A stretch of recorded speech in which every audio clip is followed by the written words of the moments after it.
ओम शांति। शिव बाबा के यज्ञ की आदि रत्न रही, साकार बाबा की पालना में पली। दादी ईसु जी, राजयोगिनी ईसु दादी का जन्म 1 मई 1928 को हुआ था और 6 मई 2021 को बाबा की गोद ली। दादी जी यज्ञ की संपूर्ण विश्वास पात्र और इकोनॉमी की अवतार थी।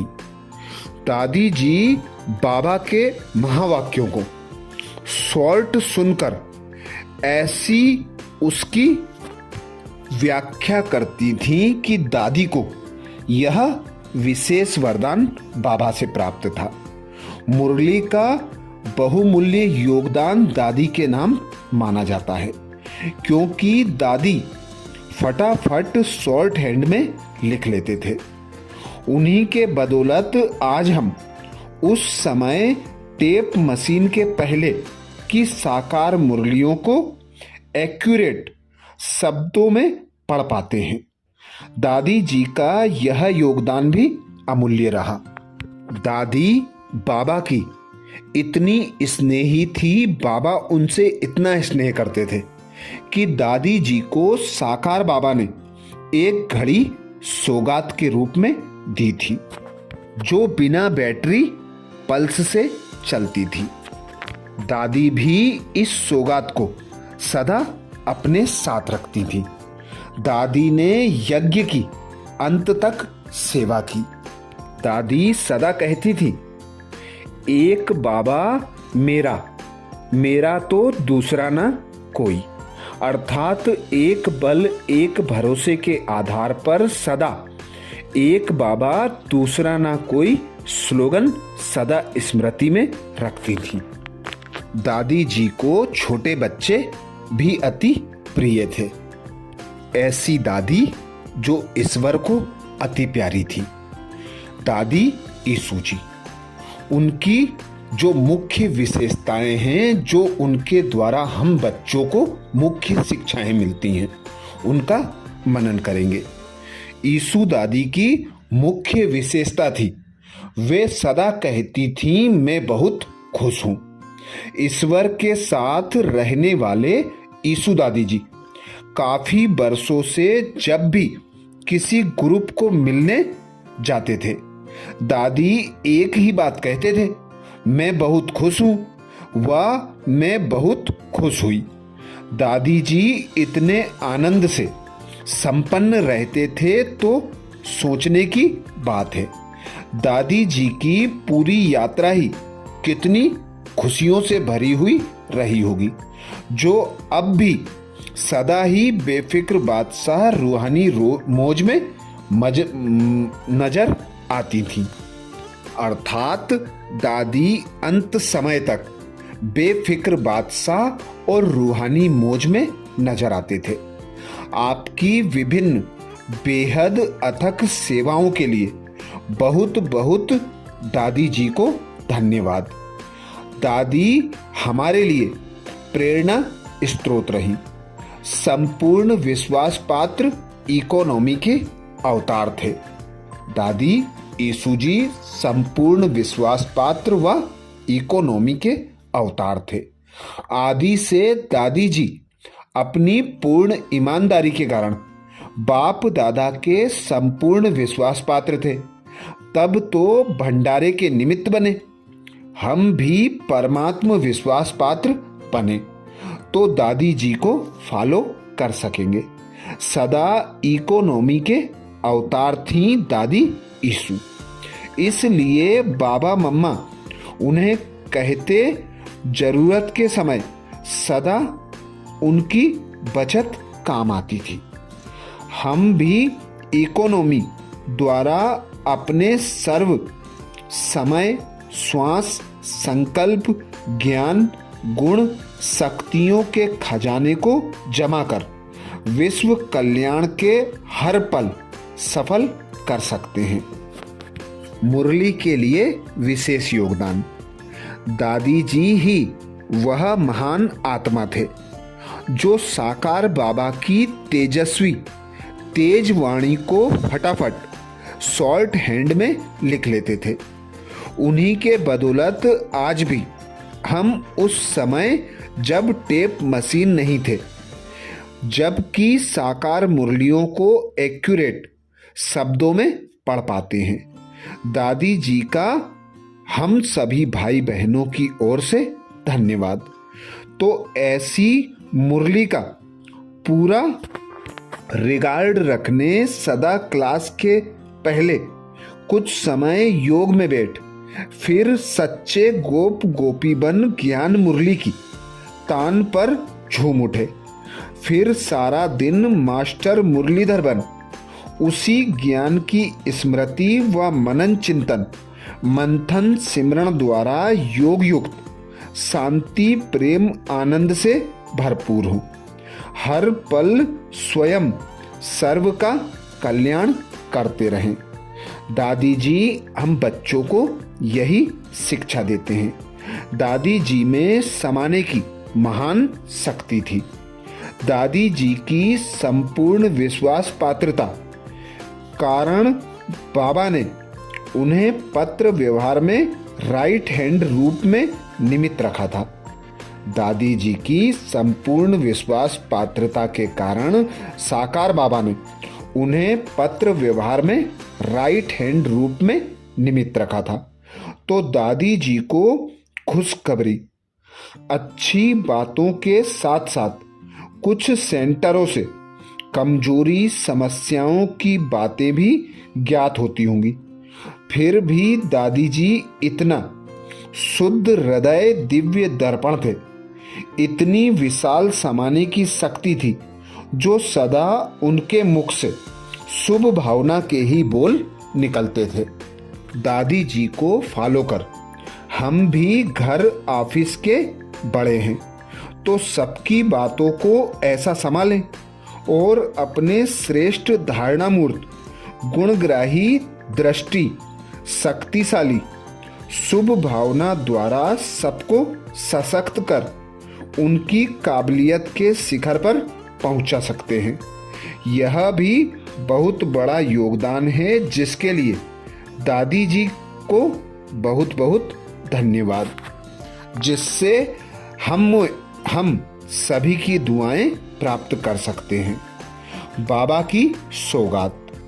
दादी जी को साकार बाबा ने एक घड़ी सौगात में दी थी जो बिना बैटरी पल्स से चलती थी।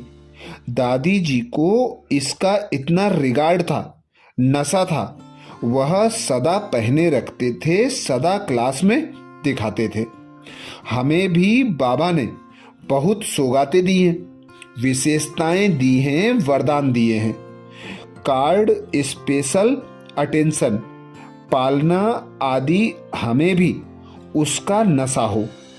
उस विशेषता वरदान को स्मृति में रख उसका स्वरूप ही बन के रहें तो स्वतः उसी स्मृति के अनुसार श्रेष्ठ संकल्प, बोल और कर्म स्वतः चलते रहेंगे। हमारे उदाहरण से और सब भी धारणा मूर्त बनते जाएंगे। यही आधार बनता है सर्व को सतयुग में ले जाने का। अंत तक दादी जी ने यज्ञ की सेवा की। दादी जी अंत तक अपनी सेवा पर उपस्थित रहे। हर बाबा मिलन टर्न में यदि दादी से यज्ञ कारोबार हेतु मिलना चाहो तो टाइम अनाउंस करते थे। उनके सामने हमारी सेवाएं तो कितनी छोटी और कम है, तो हमें तो कितना प्यार से, दिल से, निमित्त निर्माण निस्वार्थ निर्मल हो सेवा में रहना चाहिए। और सेवा से सबसे पहले फायदा ही होता है। किसी को गुलाब देने से सुगंध हमारे हाथों में रह जाती है, तो क्यों ना ऐसे जीवन रूपी गुलदस्ते को खुशनुमा बनाकर महका लें। एक बाबा दूसरा ना कोई। दादी जी की एक और मुख्य विशेषता थी, जिस कारण उन्हें ट्रेजरी और पत्र व्यवहार में निमित्त रखा था। एक बल एक भरोसा, एक बाबा दूसरा ना कोई, संपूर्ण वफादारी। क्योंकि भल उनकी संगठन में सबके साथ बहुत अच्छी मैत्री थी, परंतु किसी एक के प्रति भी विशेष एक्स्ट्रा झुकाव नहीं था। दादी जी की मुख्य विशेषता थी निर्माण चित्त। दादी जी नम्रता के गुण से भरपूर थी, क्योंकि भल उन्हें यज्ञ की बहुत मुख्य ऊंची सेवाओं व पत्र व्यवहार के निमित्त रखा था, परंतु इस बात का उन्हें जरा भी उल्टा भान नहीं था। बिल्कुल निर्माण चित्र निरहंकारी हो रहते थे। वास्तव में हमारे ब्राह्मण जीवन में अहंकार तो आ ही नहीं सकता, क्योंकि हम जानते हैं पहले हम क्या थे और जो भी कुछ है सब बाबा के ज्ञान गुण शक्तियों की कमाल है। तो ऐसे नम्रचित होंगे तो बहुत ही सहज स्वतः स्वाभाविक सबको बाबा से जोड़ सकेंगे। जैसे हमारा अस्तित्व बिल्कुल ही समर्पित हो गया और इसमें बाबा ही बाबा दिखाई देंगे। यही बाबा की प्रत्यक्षता है। दादी जी ने कभी अपनी सेवाओं का वर्णन नहीं किया। शायद इसी कारण उनकी सेवाओं को सभी कम जानते हैं और इसी गुप्त निमित्त भाव के कारण उन्होंने जबरदस्त आध्यात्मिक कमाई प्रारब्ध में जमा की। तो हम छोटी से छोटी सेवाएं भी करें।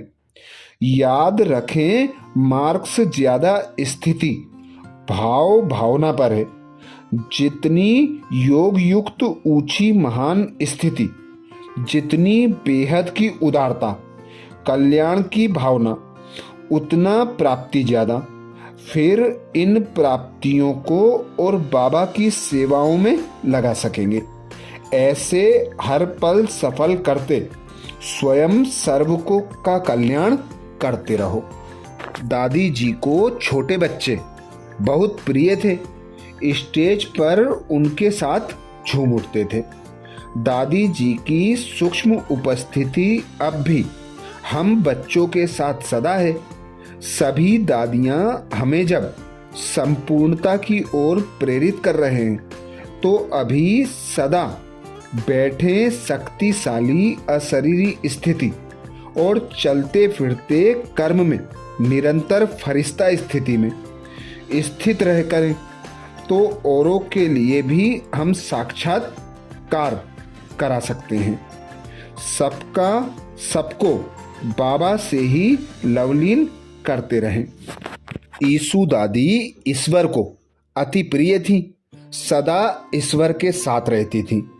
ईश्वर के साथ रहने वाले ईसु दादी सदा हमें बाबा के समीप पास साथ रहने की प्रेरणा देते रहेंगे। जब भी मन बुद्धि द्वारा बाबा के साथ रहने व कोई भी योग का समय हो, अभ्यास करते वह संस्कार बन जाता है, अर्थात फिर वह संकल्प दोहराना सहज हो जाता है। तुरंत उस अनुभूति में समा सकते हैं। इसलिए कभी किया योग व्यर्थ नहीं जाता। भल कभी परिस्थिति हावी हो भी जाए, फिर जब संस्कार द्वारा श्रेष्ठ स्थिति में जल्दी आ सकते हैं। अर्थात अभ्यास करने से ही हम बच्चे संपूर्ण संपन्न बन सकेंगे, बाबा के साथ का अनुभव कर सकेंगे, बाबा के गुण ज्ञान तथा शक्तियों को धारण कर सकेंगे। दादी जी की एक और विशेषता थी, वे सदा अंतर्मुखी रहती थी। दादी जी को ज्यादा भाषण करने बोलने का शौक नहीं था। सदा अंतर्मुखी रहे बाबा की दी हुई सेवाएं प्यार से करना पसंद करते थे। बोलने का कहने पर हाँ जी का पाठ अवश्य बजाते थे और 2-4 वाक्यों में ही दिल को छू लेते थे। तो ऐसी दादी को फॉलो कर जब हम मन और मुख का मौन रखते तो हर पल सफल बहुत सहज कर सकते हैं। हर पल मन को सशक्त बनाने में उन्नति का अनुभव कर सकते हैं। तो कुछ समय मौन रखने के साथ साथ याद रखें, सबसे बड़ा मौन है। व्यर्थ जानकारी से परे जाना और गुण ज्ञान तथा शक्तियों का होली हंस बनकर धारण करना, यही दादी जी हम बच्चों को शिक्षाएं देकर गई हैं। तो ऐसी ईश्वर की प्यारी ईसु दादी सदा हमें समीप अनुभव हो। उनकी विशेषताओं को स्वयं में धारण कर उनके समान बनकर हम भी बाबा के अनन्य बच्चे, बाबा के प्यारे बन सकते हैं। अच्छा, ओम शांति।